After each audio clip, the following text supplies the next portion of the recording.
Apa khabar semua? Selepas 10 tahun, akhirnya Mazda punya rotary engine ni akan masuk semula ke dalam kereta Mazda, iaitu MX-30. Jadi memang banyak sangat benda yang best pasal engine baru ni, tapi ada jugalah benda yang agak mengecewakan.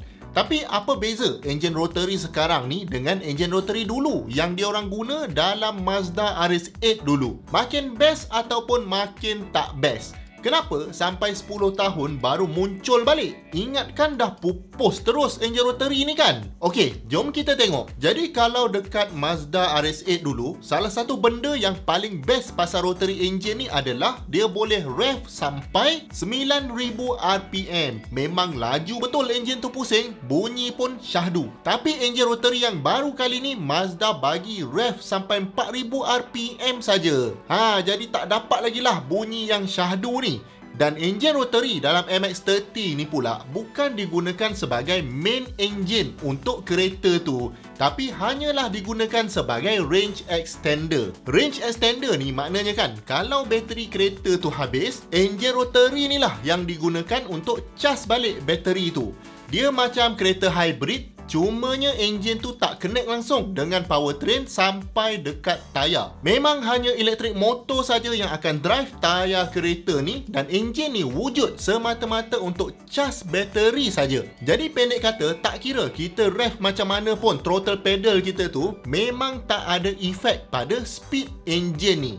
Tapi kalau anda fikirkan, kalau setakat nak buat range extender, boleh je guna enjin piston biasa tu. Nak buat apa guna enjin rotary? Lagi tambah pening pomen nak repair adalah kan? Sebab enjin rotary ni terkenal dengan masalah apex seal dia yang selalu bocor. Dan enjin ni juga terkenal dengan kuat makan minyaknya lagi. Sebab bila apex seal tu bocor, power yang kita dapat generate untuk setiap power stroke tu akan bocor keluar. Minyak pelincir pun terbocor. Jadi tak dapatlah full power. Bila tak dapat full power, kenalah throttle banyak sikit pula. Bila throttle banyak, itu yang makan banyak minyak dari yang sepatutnya. Tapi Mazda ni kan, dia nak guna juga rotary engine ni untuk buat range extender. Sebabnya rotary engine memang sangat compact berbanding enjin yang guna piston tu. Dan lagi satu, bila maksimum RPM pun dalam 4,000 RPM saja, enjin ni boleh dicipta untuk tahan lebih lama sebab driver tak akan gunakan dia lasak sangat. In fact, driver tak boleh kontrol pun enjin ni. Dan kalau anda nak tahu, enjin kita ni, manufacturer akan tune kecekapan minyak tu ikut speed apa yang generally orang paling banyak bawa. Mungkin contohnya, maximum efficiency diorang tune pada speed 100 km sejam pada load sebanyak ni. Contohnya lah. Jadi enjin anda tu paling tinggi thermal efficiency dia adalah pada condition itu saja. Kalau anda bawa lebih laju atau lebih slow, atau naik bukit sikit atau turun bukit sikit, enjin tu takkan secekap pada 100 km sejam yang tadi. Kecekapan dia akan berkurang. Maknanya enjin kita ni di optimum dekat satu operating condition saja. Kalau condition ni berubah, dia dah tak cekap lagi. Jadi anda nampak tak advantage enjin yang digunakan sebagai range extender ni? Instead of driver request macam-macam condition dari enjin macam dekat kereta biasa tu, bila enjin MX-30 ni digunakan semata-mata untuk cas bateri tu saja, maknanya engineer memang awal-awal lagi dia dah tahulah apakah operating condition rotary engine ni. Jadi dia senang je, sama ada off ataupun bila on, engine tu akan pergi dekat 4,000 RPM. Jadi bolehlah engineer dia orang fokus dekat RPM ni saja dan tune engine tu bagi betul-betul jimat minyak pada RPM ni. Kalau dekat engine biasa, kita ada teknologi macam-macam. Contohnya variable valve timing, variable valve lift lah macam VTEC.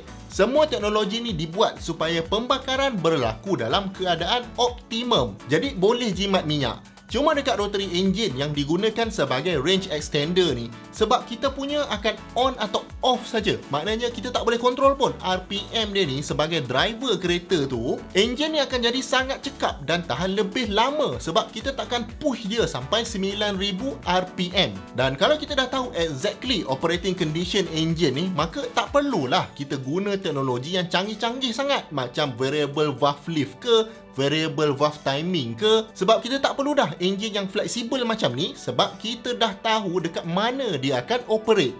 Faham tak ni? Untuk kereta macam Mazda RX-8 ke yang pakai rotary engine lama ni, memang sebenarnya selepas sedekad, 2 dekad memang susah lah nak maintain engine ni. Lagi-lagi dia punya apex seal tu selalu kong. Yelah, kalau guna RX-8 pun takkanlah nak bawa slow-slow. Lagi-lagi kalau memang kita beli tu untuk layan bunyi dia, confirm akan rev sampai 9,000 RPM. Lama-lama rosaklah dia. Jadi nampak gayanya kan, Mazda memang belum berputus asa dengan enjin rotary ni. Manufacturer lain memang dah give up lama dah dekat enjin ni, tapi Mazda tetap continue diorang punya R&D. Dan mungkin juga dengan hidupnya balik market enjin rotary ni, akan ada lebih ramai pemen boleh baiki enjin jenis macam ni. Dan ini akan menjadikan enjin rotary yang lama pun hot balik. Dan last sekali, entah-entah kereta Mazda RX-8 tu akan naik harga sekali lagi. Hari tu dah naik sekali sebab Naz Abdullah beli. Betul tak? Sebab nak baiki rotary engine tu memang susah. Sebab design dia tu sendiri memang boleh kata bercampur-campur stroke yang ada tu. Dekat satu kompartmen tengah intake, tapi dekat sebelah dia tu tengah power stroke pula. Jadi suhu pun bercampur-campur. Material yang ada pun memang kena withstand heat cycle yang sangat banyak. Dan satu barang yang paling kritikal pula adalah apex seal. Seal ni je yang asingkan semua kompartmen tu. Jadi malangnya workload apex seal ni memang sangat ganas. Nak kena tahan suhu sebelah tu panas, sebelah tu sejuk. Nak kena tahan geseran, nak kena tahan tekanan. Itu yang dia cepat kong tu. Kalau tiap-tiap kali kong nak hantar pergi bengkel, pengsan juga nak membayar tu. Sebab memang nak kena buka enjin tu dan nak kena orang yang betul-betul tahu buat benda ni. Dan sebut pasal bengkel ni, kalau anda memiliki kereta tapi kurang tahu pasal enjin, benda ni boleh jadi satu benda yang bahaya. Sebab kalau kereta tu masuk bengkel, kita tak faham satu apa pun mekanik tu cakap dekat kita.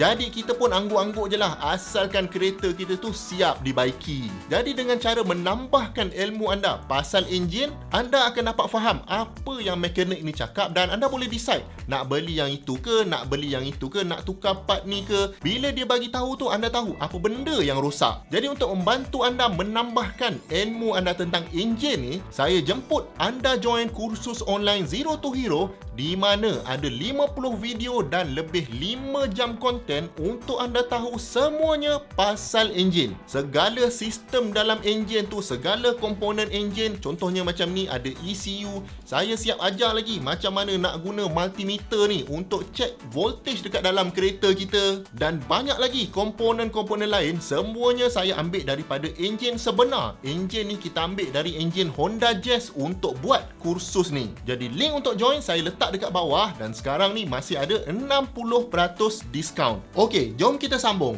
Jadi pendek kata, walaupun rotary engine ni boleh kata mati hidup semula lah, tapi sebenarnya masih tak dapat ganti enjin rotary yang high revving macam yang kita ada satu masa dulu. Mungkin inilah nasibnya enjin yang best-best ni, semuanya sekarang ni dah tak boleh melebih-lebih. Mesti nak kena design enjin yang boleh lepas dengan emission regulation. Kalau tak, kereta tu tak boleh jual. Jadi nak tak nak, zaman sekarang ni kita kena terimalah yang enjin best-best macam dulu tu mungkin tak dibuat lagi. Anda rasa macam mana? Best ke enjin rotary ni masuk balik dalam market atau tak rasa apa-apa pun?